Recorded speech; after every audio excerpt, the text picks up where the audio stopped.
An unspecified incident has been reported in the Gulf of Oman where two oil tankers have reportedly come under attack.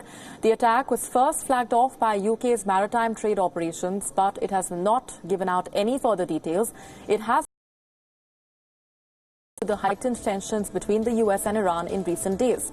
Reports in Iranian media claim that there were explosions on the two oil tankers and their crew has now been evacuated. About 44 of the crew members who were on board the two oil tankers have now been brought to the Iranian island of Jask in the southern province of Hormozgan. One of the oil tankers which came under attack was the Norwegian-owned Front Altair. It was reportedly carrying 75,000 tons of naphtha and is suspected to have been hit by a torpedo. While other unconfirmed reports suspect a mine attack, the other oil tanker donned a flag of Panama. The U.S. Navy's Fifth Fleet has said it is presently assisting the two oil tankers which were attacked earlier today. The incident took place at about 8 a.m. local time. As soon as the reports of the attack came forth, the Brent crude has jumped up by 4% to $62 per barrel.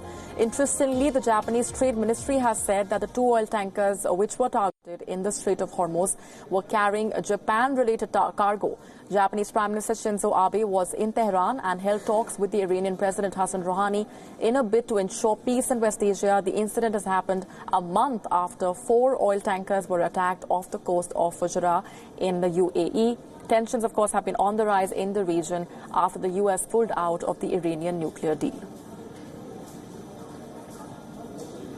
In a bid to counter increasing Chinese influence in South Asian nations, the Trump administration has sought $30 million for what it calls the Bay of Bengal Security Initiative. The plan aims to provide foreign military financing to Sri Lanka, Bangladesh and the Maldives. This is in addition to the $64 million already announced by the Trump administration for regional activities to support our infrastructural growth and connectivity. The U.S. State Department statement says, and I'm quoting, "We request that the Congress support the government's new security cooperation program in South Asia, the Bay of Bengal Initiative, with the $30 million in foreign military financing that will build maritime and border security capacity for Sri Lanka, Bangladesh and the Maldives." It said that the U.S. cannot allow China or any other country to subvert its partners through unsustainable infrastructure projects that push economies into unsustainable debt. Remember, the statement comes ahead of a hearing on U.S. interests in South Asia by the House Foreign Affairs Committee, and the State Department is exploring options for providing additional resources to support the Indo-Pacific strategy in line with this request. The United States will deploy between 1,000 to 2,000 more troops in Poland. President Donald Trump made that announcement during a press conference with the visiting Polish president in Washington, D.C. The force would be taken from America's 52,000 strong contingent in Germany and include drones and other military hardware.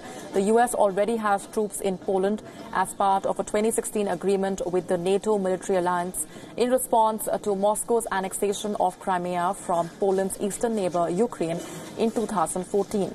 Donald Trump said that the U.S. was interested in the idea of setting up a permanent U.S. military base in Poland. The Polish president said that the base may be called Fort Trump, but Trump was reluctant to commit to it, something that would likely prompt a response by Russia.